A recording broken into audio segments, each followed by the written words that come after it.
producer, Sue Virtue. Sherlock,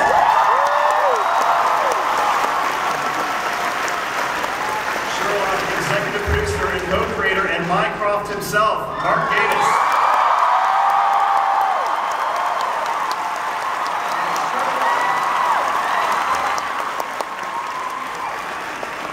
And executive producer and co-creator, Stephen Moffat.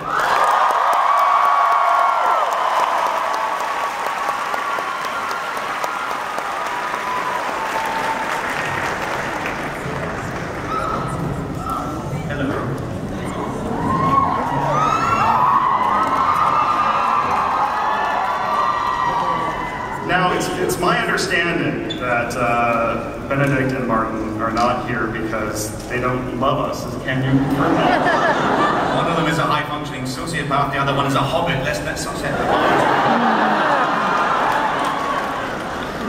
Yeah, they hate him. So, yeah, that's the truth. Yeah. But, or is it truth? It's the made-up part, apart from the hobbit. However, it is also my understanding that they might have sent a little hello. Yes, I've got an 18-page letter here. Read out. Let's see, can we roll that?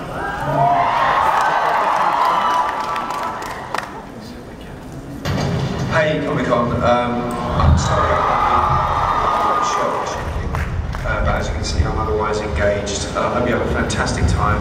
Look after them all for me. Make sure you really scream and shout and ask them lots of belligerent, badgering questions. They like that. They like it as well when you try and tear their clothes and their hair as they're trying to leave you on tour. So don't let me down on that. I hope you have a great time. I leave here and then go and do the third episode of the third season of Sherlock, which looking forward to it greatly. So I shall hopefully see you soon. If I don't see you soon, then you will see me sooner. Lots of love. God bless.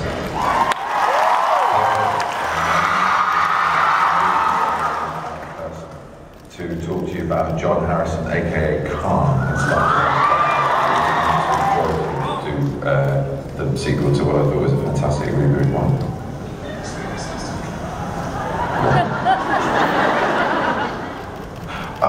The Hobbit, sorry. So, yes, hello, Comic-Con. It's a great pleasure to be here to talk to you about Smaug.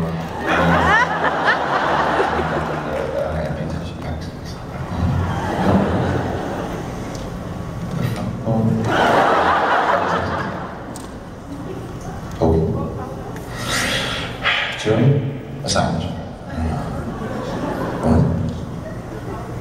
Sherlock? That's television. I suppose all things television. You want me to talk about Sherlock? Oh! My name's Benedict Cumberbatch and I play Sherlock for the BBC and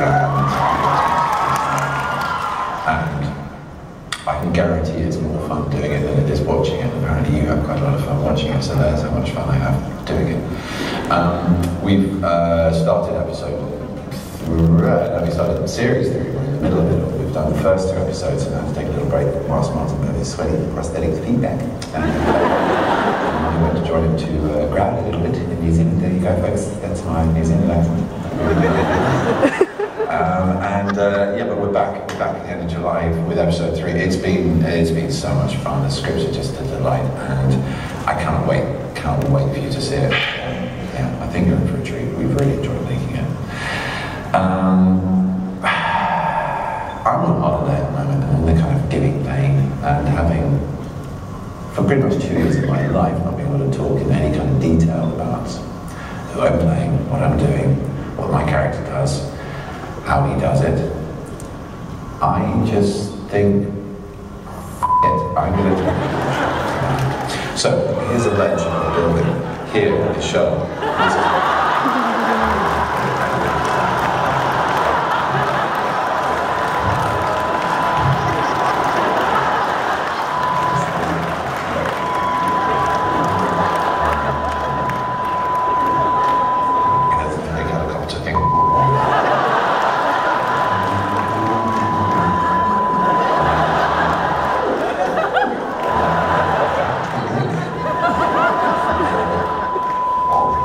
So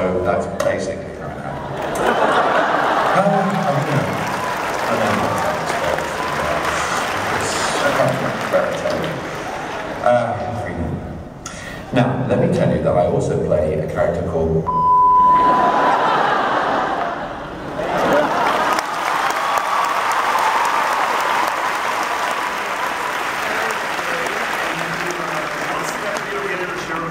Just went up on EW.com. So let's start with the big question.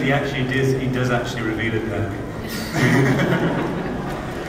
With monkeys. And a helicopter and a cup of tea. So let's start with the big question from that video, the one that you can't exactly or won't answer. But the rooftop cliffhanger, Sherlock's plummet. Have you been surprised by how much speculation that there's been about online and the whole frenzy since that aired? I think by the time we got to transmission, we knew it was going to be huge, because the second series had been even bigger than the first, and we started to think, oh my god, what are we going to do to him? He dies tragically, then he's behind a tree. And we had no idea how he possibly survived. And at that point, we started to realize, well, Gene Martin's house, this is going to be ridiculous. People are going to be so cross. And that's when it got really fun. I mean, we were watching it at Martin's, and even having seen it 150 times, actually approaching the last sort of 20 minutes, it was incredible, the atmosphere, wasn't it? It was just so exciting because we knew everybody was watching at the same time, and it's a very rare thing in this age, a kind of communal viewing experience like that. And then as soon as it finished, everyone's phones just went crazy.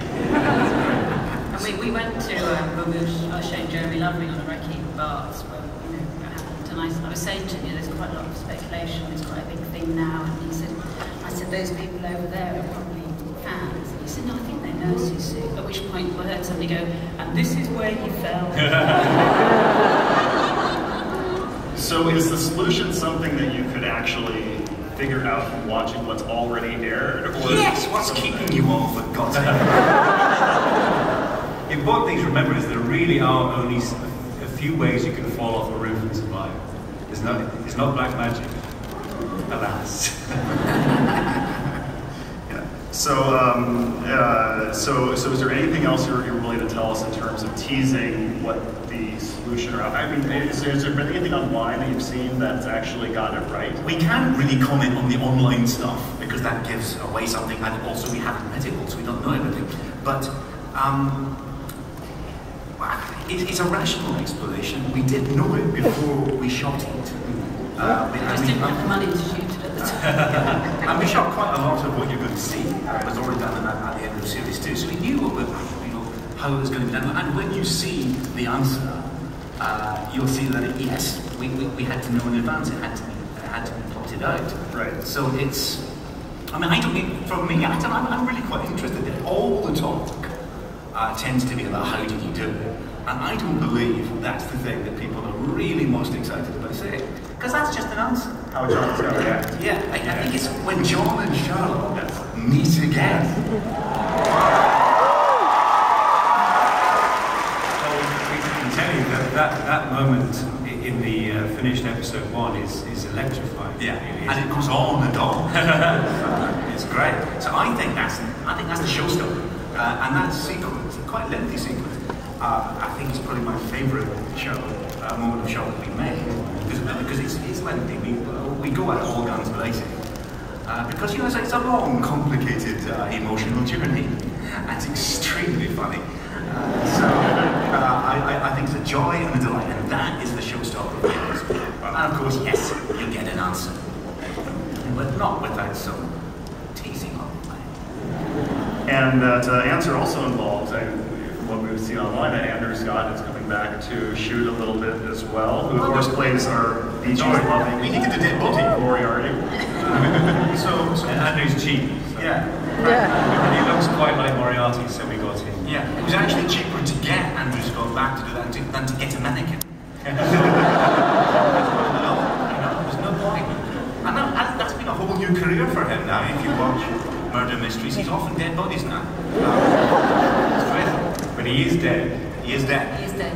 Shot himself through the brainstem. You don't come back from that. Yeah. There is a funny thing a lot of people have asked us about. He can't be dead because you don't see the back of his head come off. This is 8:30 on BBC One. There are certain things you still can't show.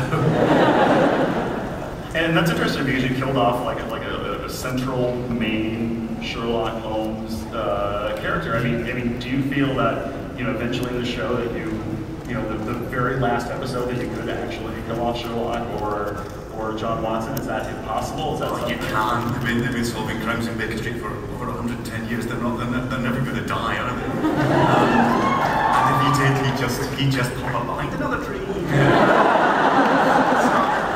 There's something about that actually, that mostly in all the years that people have done news stories and pastiches, they sort of generally play fair. Yeah. There's something about it where you want to feel they'll always be in Baker Street, whether it's in 1888 or in the present day. You just want to feel they're always going to be there.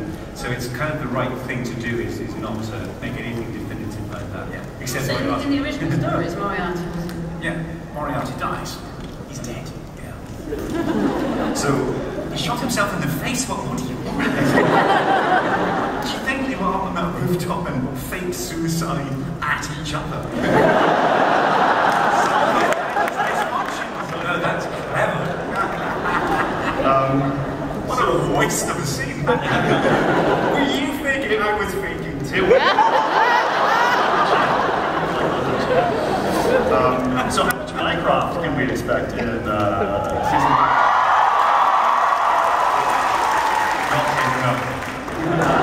Quite a lot. There is quite a lot. It's really nice, Mycroft. We can't really say without giving anything away, I suppose. But yeah, there's a lot of nice stuff. And it's obviously the big thing we wanted to explore was in the original Conan Doyle story, Dr. Watson's reaction is really dealt with very quickly. He sort of forgives him, and we just thought, that's just not going to happen. There's a massive impact. If your best friend had pretended to be dead, and you moved on, and then just appeared and said hi, have you missed me? That's going to have a big impact. So we wanted to explore how it really affected all of the regulars, all of his friends and extended family. He seems so cold towards his brother sometimes. What's your take on what Mycroft feels towards Sherlock? Do they have some bitter family history there, or is it just... we were very inspired by a masterpiece film called The Private Life of Sherlock Holmes by Billy Wilder, which, if you haven't seen, you must see. It's a beautiful, beautiful film. Very funny, very melancholy film. And Billy Wilder and his co-writer, Izzy Diamond, did what we sort of feel is like they took a logical step on from Conan Doyle, which is to make... Mycroft is the British government, which is what Doyle says, but in a way he's almost like the sinister British government. It's like the Diogenes Club is like a behind-the-scenes force. And they do this, they have a much sort of spikier relationship, which we just thought was much more interesting than them just getting on. Right. So, but it all comes from a point of caring. I mean, even the very first episode when he's sort of encouraging John to spy on Sherlock, it's because he cares. He sort of wants to bring him inside the tent. Right. And really, in opposition to Mycroft, you suddenly realise that Sherlock is like a loose cannon. He's like a crazy younger brother. At one point, Benedict said that there's going to be they were signed on for a 4th season, and there's this little bit of scrambling of our star is sort of speaking a little prematurely. Where's that at this point? Well, to be honest, I'm sure Benedict is